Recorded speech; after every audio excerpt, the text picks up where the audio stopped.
And welcome back to the Constitutionals Podcast. I'm your host, Chad White. If you didn't know, this is the premier podcast for the website, cpluscomedy.com. Like I just said, it's a website. Go there. Welcome back in. Here we are in episode 337. I'm your host, Chad White. As I mentioned before, we have a very special a pre thing for you here. This is I'm doing an interview with a great actress. She's wonderful, talented, very funny, and you have most definitely seen her before. If you, I don't know if you just heard Maverick, but he sighed. He's so sick of the lead up. I'm speaking, of course, about Jennifer Irwin. You saw the name in the title. Jennifer Irwin is a very funny actress who's seen on Superstore as she was like the district head of Cloud9, and she came in and she was the bane of Amy and Jonah and Friends' existence. She's also in the Goldbergs as Virginia Crimp, who, coincidentally, had a son named Chad Crimp. Who the real names from the Goldbergs are used real names from real life are used in the Goldbergs. So Adam Goldberg, not the actor, the creator of the show, the writer. Adam Goldberg, his friend in real life was named Chad Crimp. That guy, Chad Crimp, appeared on the show, I believe, as one of the teachers or one of the friends of Murray. I don't know. I really admire that show mostly because of it's very funny. That's the most thing I admire about it. But second, because Adam Goldberg would always use people he grew up with on a network sitcom, and then at the end of the episode, in the tag in the credits, it'd be like, "That's the real Chad Crimp." It's crazy. Anyway, she's in a show called Grosse Pointe Garden Society, playing Marilyn, who is the head of the Grosse Pointe Garden Society. And I would say she's playing a bit of a different style of character. Although I haven't seen everything she's been in. She's been in the show *Halt and Catch Fire*, which is a show that is on my list. But I'm not going to catch up. And there's no time for me to ever catch up. She's also in *Eastbound and Down*. So if you watch that show, which is a very funny show, check it out. Anyway, we talk a lot about Grosse Pointe Garden Society as well as some other things. So yeah. Enjoy that interview coming up next, right after I finish talking. Hey, this is what you should do. If you like Virginia, head to her Instagram. Follow her at Irwin8729. She's a great actress, and she's very funny, and, quite frankly, I like her. I'm a fan. I told her I'm a fan. I called her my favorite Yenta. I'm sure she appreciated that. All right, we'll see you after the interview. Enjoy this. Jennifer Irwin. If you want to see a video version, go to youtube.com/cpluscomedy. Thank you. See you soon.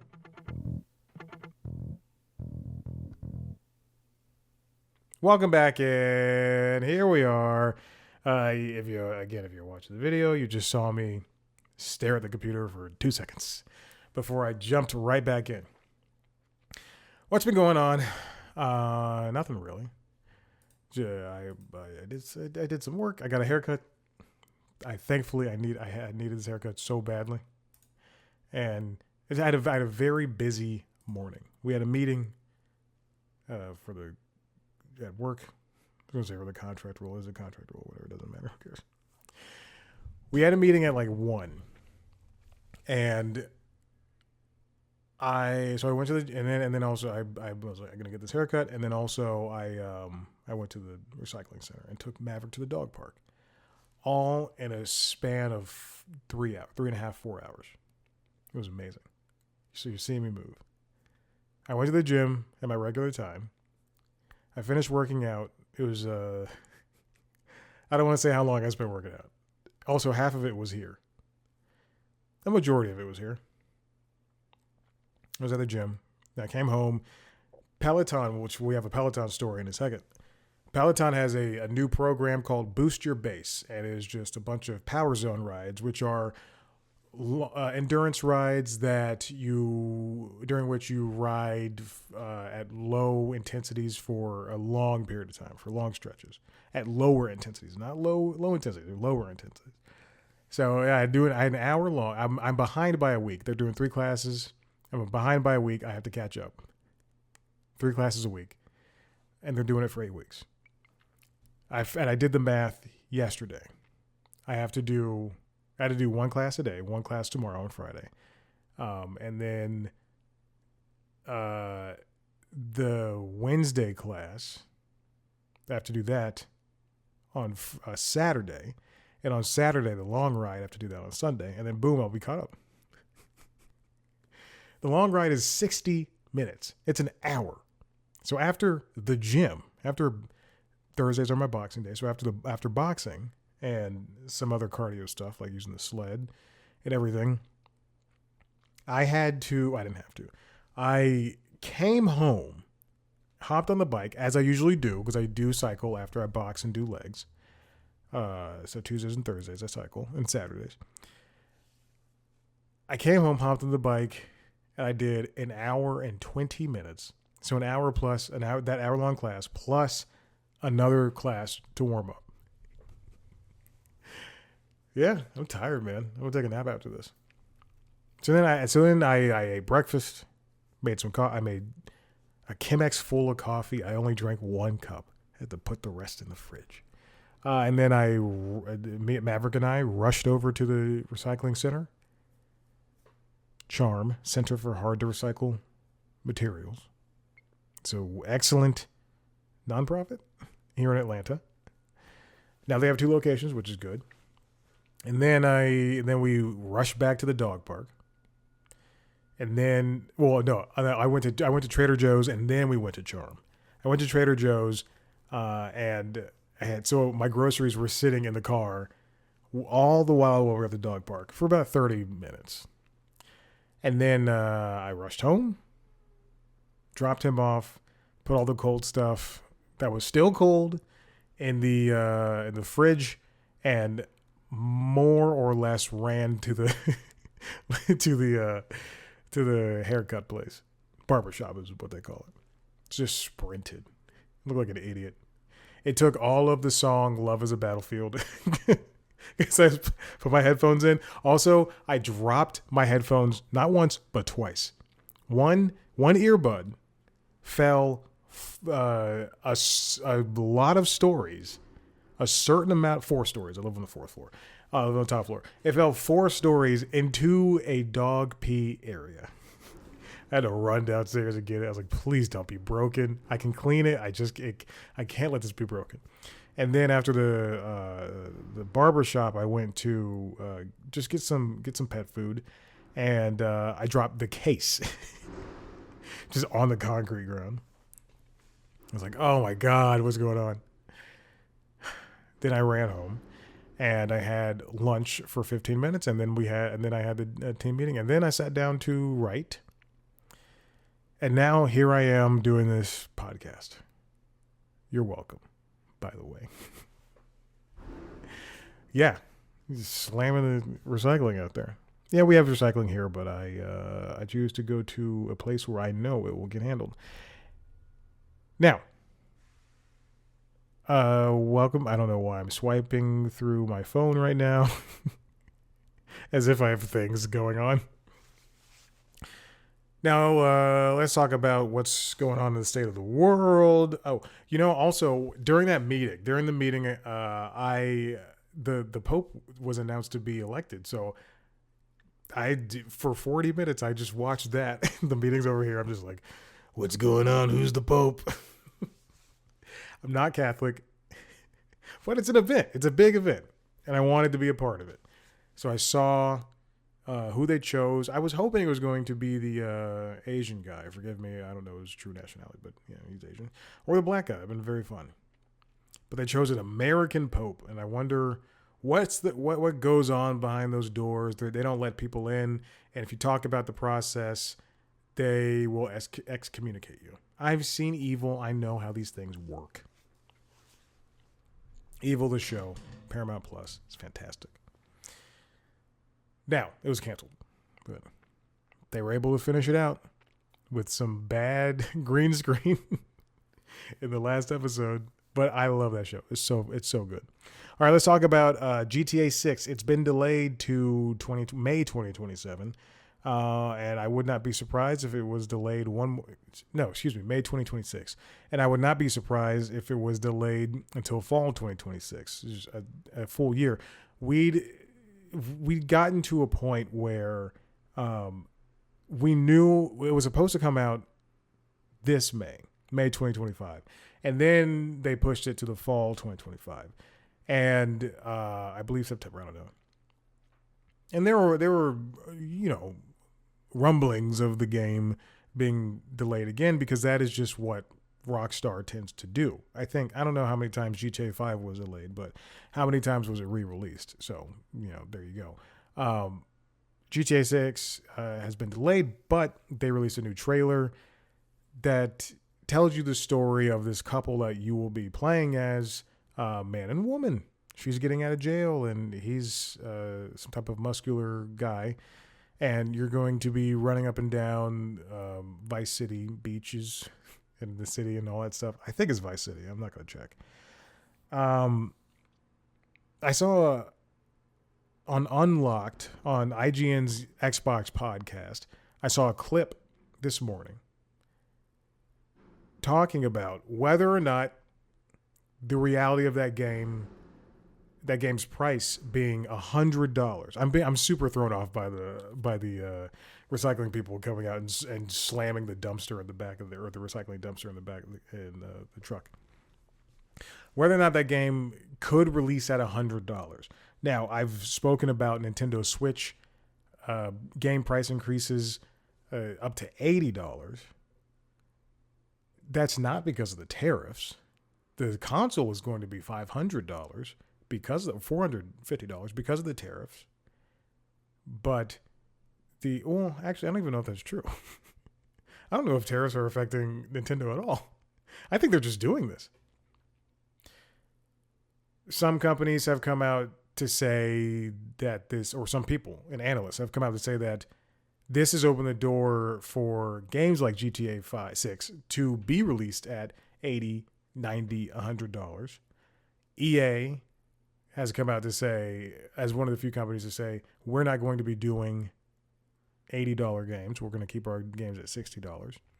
However, I think that comes in two flavors. One, and I spoke about this on LinkedIn Logs for some reason this week. One,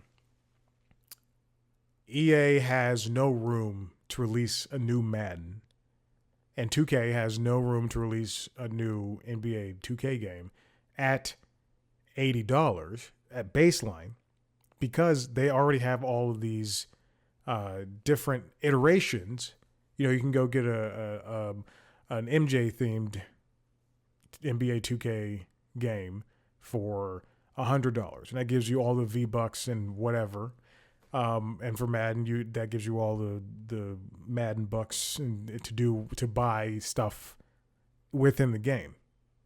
And then two, I think that would just curtail their base. I think that would really take away from the player base of the people who buy the games yearly. There are people out there who buy Madden 25, Madden 26, Madden 27, and they're going to continue doing so because they want to be up to date and continue playing the games. It's the same people that buy Call of Duty every year. And that base of people, they're very loyal. But those people aren't the ones who are going to be thirsting for $100 Madden or an $80 Madden. How much are games? $70? Jesus. Games are so expensive. Gaming is an expensive hobby. I'm going to go to... I don't want to go to Amazon because I have something in my cart that I have to wait for that I'm debating whether or not to buy. Claire Obscure Expedition on PS5 at GameStop costs $50. Interesting. What if I go and I look for... Okay, so the new Ghost of Yote costs $70. So games are $70. Indiana Jones and the Great Circle is $70 on PlayStation 5. It's the discussion of worth and everything comes up, and rightly so, when it comes to these games, to video games. Is Mario Kart World going to be that worth that much money? If anything, if games are going to be that expensive, I thought about this like 10 or 20 minutes ago. Why don't, if they're going to be this expensive, DLC should be free or severely reduced. And I understand crunch and pay and this and that, but we're at a point in the world of technology where we can get so many versions of so many things, or just different flavors of things. I don't have to buy Liquid Death water. I can get LaCroix. I don't have to buy Frosted Flakes. I can get frosting flakes, things like that. We don't have to. And I'm not saying knockoffs, because LaCroix is not a knockoff of Liquid Death, but there are other options out there. Balatro costs $10, and with an $80 video game, I can buy Balatro on Android, on iPad, on Steam, on Xbox, on PlayStation, on Switch. And that's $60, and I can play Balatro literally anywhere at any point in time for the amount it costs to, buy Ghosts of Yote. And obviously, those are two different flavors of games. But one of them is going to be infinitely entertaining, as opposed to the other one, which is going to tell me a good 20, 30, 40-hour story. But then that's going to be it at that point. So worth is a part of the conversation. It's a part of the conversation I hate to put on there, but that's what it is at this point. I don't think games should be $80. This is, I think it's an absurd pricing. And if GTA 6 releases at $100, and even with that idea, the rumors are that they're just going to release a story mode and the multiplayer components separately. So you'll be paying,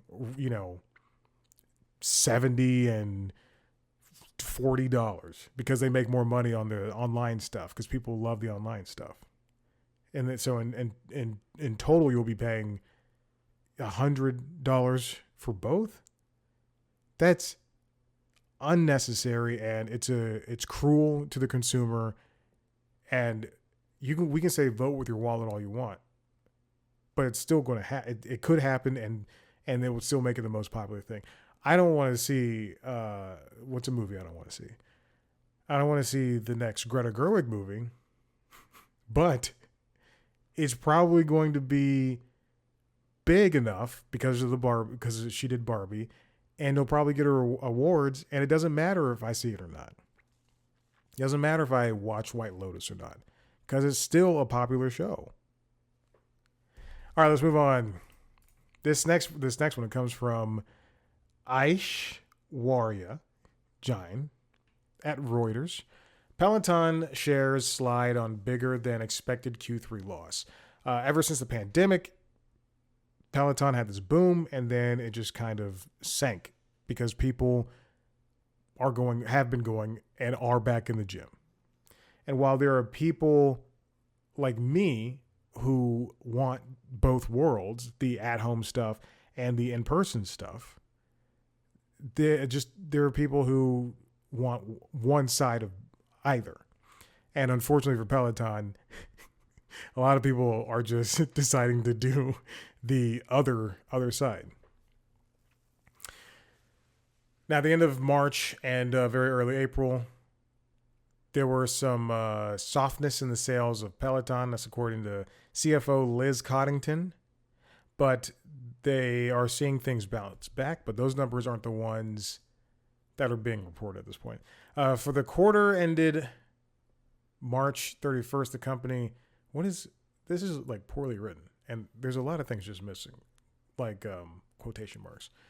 For the quarter ended March 31st, that's what it's written here. The company posted a loss per share of 12 cents, bigger than analysts estimated of 6 cents per share.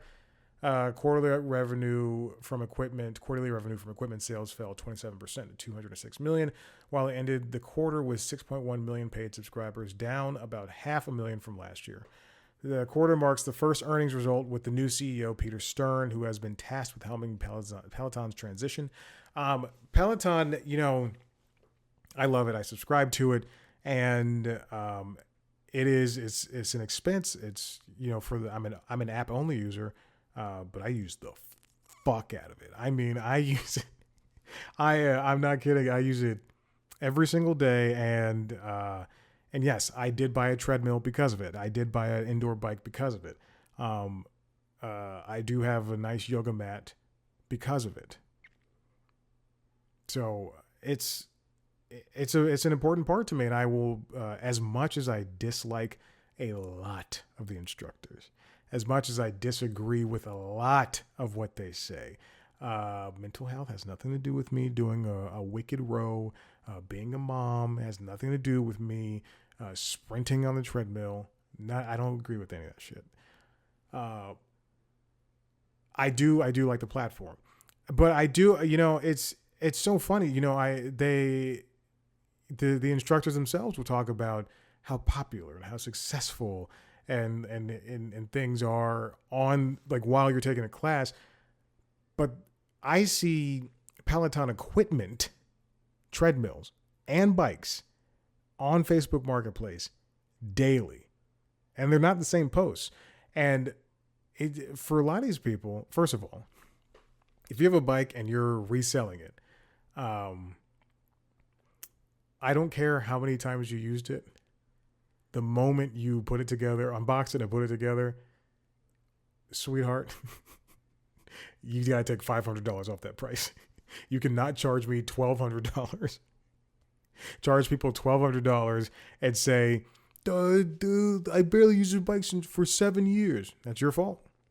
It's your fault.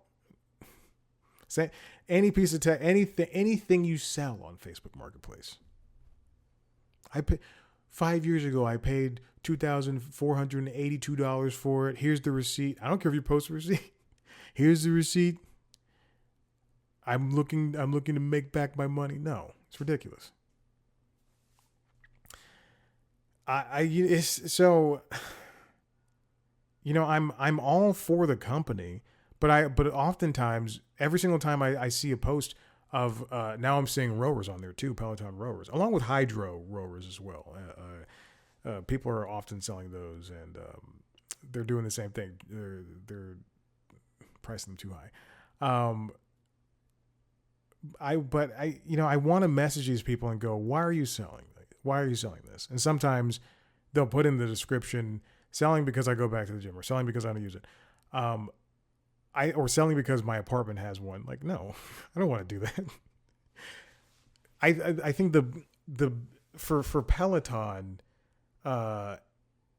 if I'm somebody, I'm a crazy insane, person who just wants to focus on the workout. I just want to focus on the workout. I don't care what's going. My cat died and I still worked out. And yes, she was in the back of my mind, but God bless it. We just, sometimes these things have to be separate. And I'm not saying that that's something that needs to happen for everybody, but Peloton and for the greater conversation, Apple Fitness and TRX, because I use TRX, they have an app as well, and Nike Trainer Fit Club, whatever, I think it's Training Club. Anyway, all the and Center and all these connected fitness places iFit, people love community, and that's true. And you can see it in Zwift, you can see it on Peloton, and they love being a part of a community when they work out. You can see it in run clubs on Strava. I can see people tagging their run clubs and doing this and posting pictures and everything like that. And yes, I'm jealous. But I think a lot of, if I'm one person who thinks like this, then there's got to be at least, of the, let's see, look at app-based subscriptions. They have app-based subscriptions of about 550,000 people. I could be representative of 1,000 people, and who are hardcore, but they don't agree with this stuff that they talk about on Peloton, that the instructors talk about on Peloton. I think in order for Peloton to be successful at this point, they have to be willing to humble themselves. Humble yourself, instructors. Humble yourself, Peloton. People have no room to spend $2,200 on a bike and a treadmill and a rower. And then the clothing that's branded, $70 on a shirt that's branded Peloton. People don't have that. And this is even before tariffs, even before an economic downturn, thanks to our great Führer.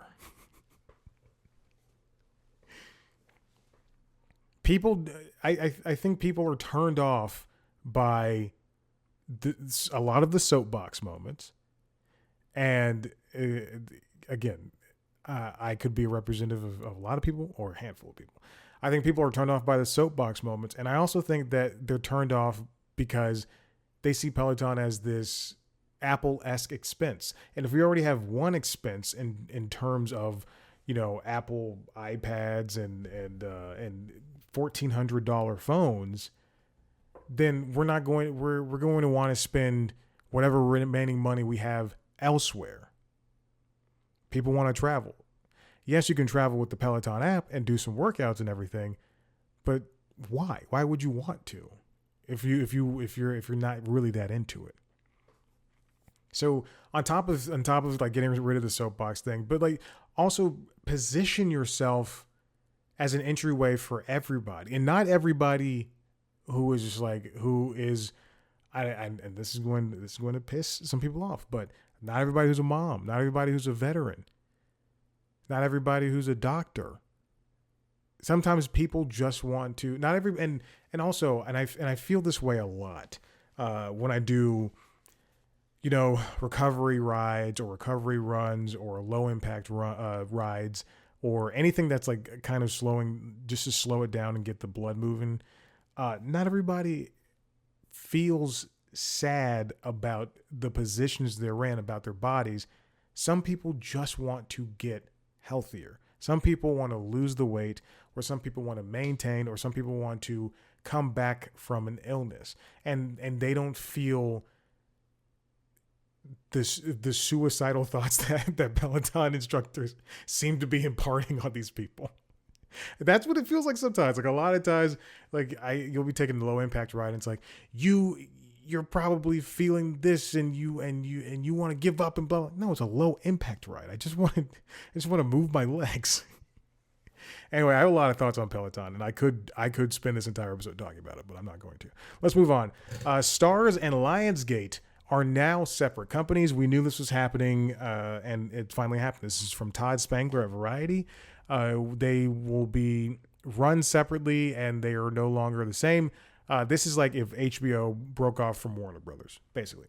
I believe Lionsgate is now on the New York Stock Exchange as Lion, and Stars entered the stock market on NASDAQ as STRZ. The separation was approved by 99% of Class A and B shareholders in the April 23rd meeting.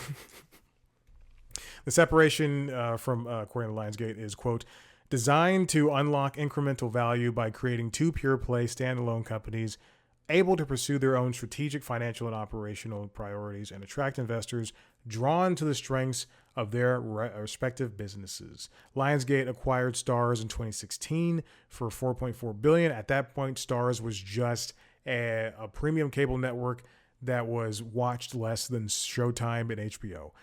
Now, Stars has been really become its own thing. We'll get to that after I mention this bit. Lionsgate is a movie studio, and they put out so many movies a year, 30 to 40, including a dozen wide theatrical releases. They also have 100 shows or more for scripted, unscripted TV shows. The company also owns 20,000 plus title film and television libraries and operates talent management and production company 3 Arts Entertainment. So they're super duper busy.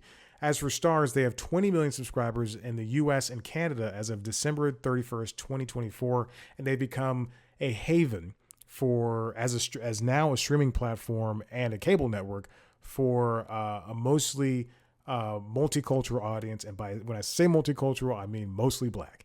And that is as opposed to how Tubi is a stereotypically it's just the worst stereotypes. I think Stars is doing an excellent job in terms of having shows like Power and the Power Universe spinoff shows that they have. I don't watch any of those, but man, they're so popular that I assure you that they're keeping Stars afloat. They also have Outlander. And as long as Stars doesn't consider itself, it's a competitor, but as long as it does not consider itself in the same wheelhouse that Max and Paramount Plus with Showtime are, because they're fighting with Netflix and Disney, they're going to do great. I think Stars can really pull the same numbers that a streaming platform like AMC Plus is doing. You don't have to compete with Netflix. You just have to be in the conversation. And I think that's very important. All right, let's move on. The Golden Globes will present the Best Podcast Award starting next year. And thank God Nikki Glazer's coming back. She's gonna talk about how men and women are different. And women are horny. Unfortunately, the way that this new category will work is it's going to feature 6 nominees, and they're going to be chosen from among the 25 most listened to podcasts. Now, the bad part about that is how are we going to determine what the most listened to podcasts are? I'm going to go, and then the second part of that is the governing body of the Hollywood Foreign Press. They're going to be the ones that are going to be choosing this. Are they just going to go to the top charts of Apple Podcasts, because that's the most used podcast platform at this point in time? Are they going to go to the top shows that are consistent in all categories? Unfortunately, those shows include things like Alex Cooper's show and the Joe Rogan Experience and Megyn Kelly's show. I'm looking at the top 25 shows. It also includes Ezra Klein and Smartless and a bunch of Wondery podcasts and Michelle Obama's show and Theo. I don't like Theo Von, but like Jen Psaki's show.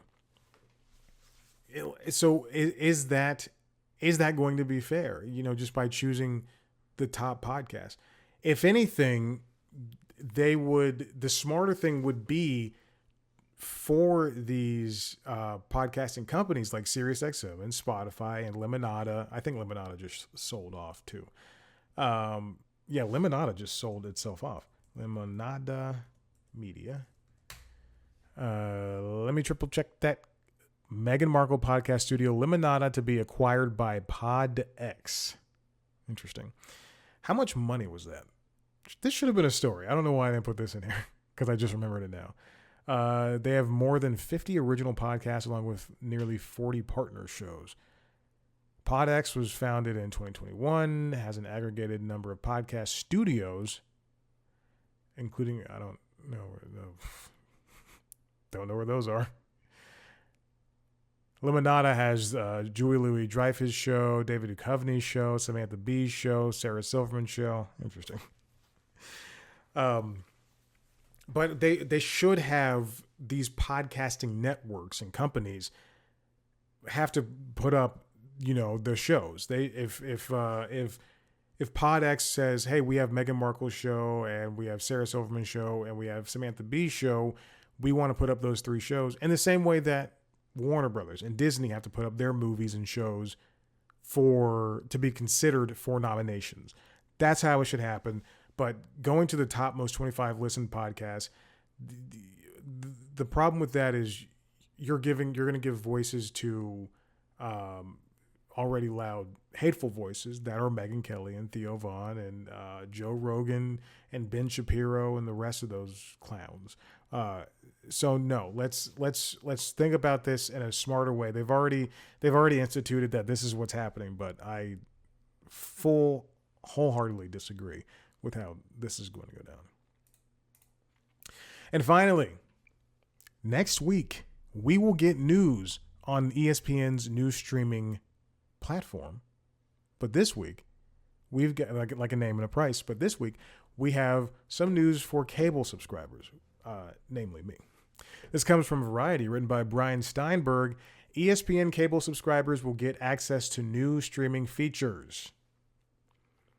Bob Iger said during a investor call this week, if you are a subscriber of linear ESPN, you will automatically get what I know we've been referring to as ESPN Flagship, which is the streaming service. Yeah, I mean that's that's not the name ESPN Flagship, but that is the like Nintendo Switch had fake name and Xbox had fake name, all that stuff before they launched, before they were formally announced. So this fall, cable subscribers will get access to ESPN Flagship, which is good, because it really felt like they were going to go in a route that is you subscribe to ESPN, the streaming platform, and you get all of the networks, plus you get whatever is on ESPN Go, and that's going to cost you $25 to $30. But that would leave out a lot of the cable platform people. Now, in the same way, why can't they do that with Disney and Disney Plus? I don't know what this conversation is. Linear subscribers will still get access to many interactive features planned for the new service that will be made available via ESPN's mobile app. See, and that's the part where I was confused where I was reading this, which is why I kind of stopped. ESPN, so this fall we're getting ESPN Flagship, which is the streaming app. However, it seems like they will take both cable subscribers and regular streaming subscribers. Okay. But when there's a sentence that says linear subscribers will still get access to many interactive features planned for the new service that are going to be made available via ESPN's mobile app. So is that ESPN the current app that's happening right now? Or is it going to be the new app? Or are you only going to get access to ESPN Flagship, aka the streaming service, via ESPN's mobile app, which is what you already do with ESPN Plus? The plan would be to basically be somewhat agnostic from a subscriber perspective so that we can still do our best to preserve the multi-channel ecosystem, but at the same time, we obviously want to grow our DTC, direct-to-consumer business. So that means if you subscribe to cable, to me, this is what this means to me. If you subscribe to cable, it does not matter. You will get access to ESPN streaming. Again, we're going to get a new name and pricing details next week. And Disney's, this is critical of how Disney's future is going to look. Mike Prulix, who's the vice president and researcher director at Forrester, an industry consultancy, said the growth of live advertising ripe sports is a literal layup for Disney's upcoming launch of its ESPN direct-to-consumer platform. The company continues to ease its innovativeness, which means that there are high market expectations for Disney to deliver here. Disney, I believe, is still in talks with the NFL to get to buy NFL media, and they're losing MLB at some point, or a lot of it's MLB. But they also have hockey. They've got soccer, I think, basketball this coming season, this next season. So, yeah, I mean, Disney is really positioning itself in the world on top of all the sports rights they have. Unfortunately, they have a lot of shows that people watch, like the Pat McAfee show. I was going to say Pat Francis. Comedian Pat Francis. The Pat McAfee show and whatever middle of the lane BS Stephen A. Smith is talking about. I say middle of the lane because he was at a News Nation town hall with Donald Trump. So there you go. My respect for Stephen A. Smith. What little there was. Gone. Chris Cuomo and Bill O'Reilly were there as well. Why do I know this?